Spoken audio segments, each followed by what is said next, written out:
Hello dear students and parents.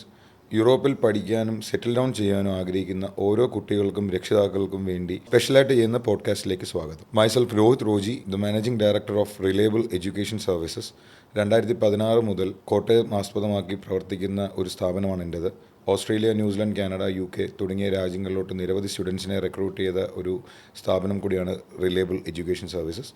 ഇന്ന് നമ്മോടൊപ്പം ഉള്ളത് ഡോക്ടർ ടിറ്റിയാണ്. Doctor Titty holds a PhD in political science. Not only that, she is also the official education consultant for Indian students to Lithuanian public and private universities. Dr. Titti, welcome to the show. Thank you. First of all, Dr. Titti, from a degree holder from Kottayam to PhD holder to Lithuania, can you just give me a briefing about your journey? Thank you, dearest. I would like to introduce myself. Maybe that's really good for our students. Okay. So I am Dr. Titti Varghese, official educational consultant for Indian students to study in Lithuanian public and private universities. Basically, I am from Kottayam. As you have already mentioned, I did my master's in Lithuania. And also my PhD in political sciences also from Lithuanian public university, which is approximately completely funded by the state itself, which means, from Lithuanian government. Oh, great. So I will talk about that a little bit later. And as you have asked, from Kottayam district, from the very small village in Kottayam, I would like to say I have completed my bachelor's in history, and after that I really would like to study further. And then I was doing approximately 1 year of master's in history at MG University. During that time, I got the opportunity to go abroad, especially for studying masters in public policy and administration. So ആ ഒരു ജേർണിയിൽ civil service aspirant ആയിരുന്നു. Oh, great. അപ്പോൾ അങ്ങനെ public policy വളരെ വളരെ important ആണ് നമ്മുടെ civil service പ്രോഗ്രാമിന്. അപ്പോൾ മാസ്റ്റേഴ്സ് പഠിക്കാനായിട്ട് കുറച്ചുകൂടെ ഒരു ഓപ്പർച്യൂണിറ്റി നോക്കുന്ന സമയത്താണ് ലിത്വേനിയ എന്നുള്ള മനോഹരമായ ബ്യൂട്ടിഫുൾ ആയിട്ടുള്ള, ചെറുതാണെങ്കിൽ പോലും അങ്ങേയറ്റം ഓപ്പർച്യൂണിറ്റീസ് ഉള്ള ഒരു രാജ്യത്തിനെ പറ്റി അറിയുന്നത്. അപ്പോൾ ആ ഒരു രാജ്യത്തിലേക്ക് നോക്കിയപ്പോൾ എനിക്ക് സൂട്ടബിൾ ആയിട്ടുള്ള എൻ്റെ പ്രോഗ്രാമുമായി അഫോർഡബിൾ ആയിട്ടുള്ള ലിവിങ് കോസ്റ്റ് ആയിരുന്നു, ട്യൂഷൻ ഫീസ് ആയിരുന്നു. അപ്പം ഞാൻ 2013 മുതലാണ് ലിത്വേനിയ എന്നുള്ള രാജ്യത്ത് താമസിക്കുന്നത്. അപ്പോൾ ആ ഒരു സമയത്തെ ലിവിങ് കോസ്റ്റും കാര്യങ്ങളും ട്യൂഷൻ ഫീസും ഓപ്പർച്യൂണിറ്റീസും സ്കോളർഷിപ്പും ഒക്കെ തന്നെയും എനിക്ക് അങ്ങേയറ്റം കൺവീനിയൻ്റ് ആയിരുന്നു.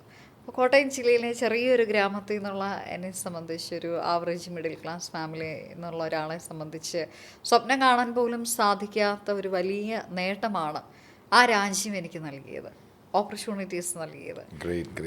അതാണ് ഒരു വലിയ ജേണി.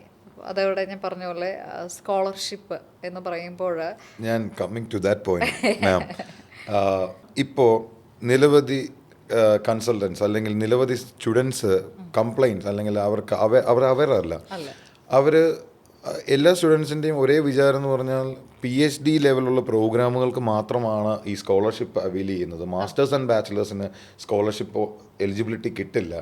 അങ്ങനെ ഒരു കൺസെപ്റ്റിലാണ് മിക്ക സ്റ്റുഡൻസും ഇപ്പോൾ നിൽക്കുന്നത്. മാം, അതിനെപ്പറ്റി മാമിന് എന്താണ്, മാമിൻ്റെ ഒരു പോയിന്റ് ഓഫ് ഇതെന്താണ്? ഞാനപ്പോൾ തിരിച്ചൊരു ചോദ്യം ചോദിക്കട്ടെ രോഹിത്തിനോട്.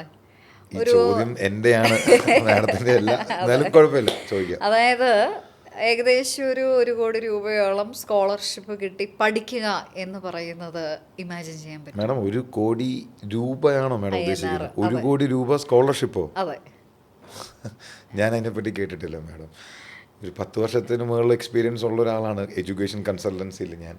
പക്ഷെ 1 കോടി രൂപ സ്കോളർഷിപ്പ് എന്ന് പറയുമ്പോൾ അത് ഞാൻ കേട്ടിട്ടില്ല.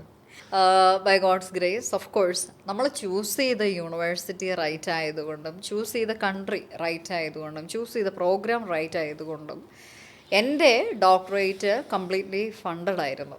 അത് Lithuanian government funding plus European യൂണിയൻ്റെ ഒരുപാട് ഫണ്ടിങ് സ്കീംസും എൻ്റെ PhD അഡ്മിഷൻ ഉണ്ടായിരുന്നു പൊളിറ്റിക്കൽ സയൻസിന് വേണ്ടി.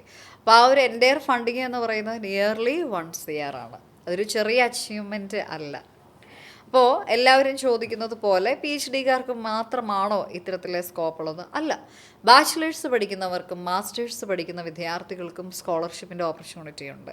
എൻ്റെ കുട്ടികൾ, ഞാൻ പറഞ്ഞതുപോലെ ലിത്വേനിയ എന്നുള്ള രാജ്യത്തിലെ മിക്ക യൂണിവേഴ്സിറ്റീസിൻ്റെ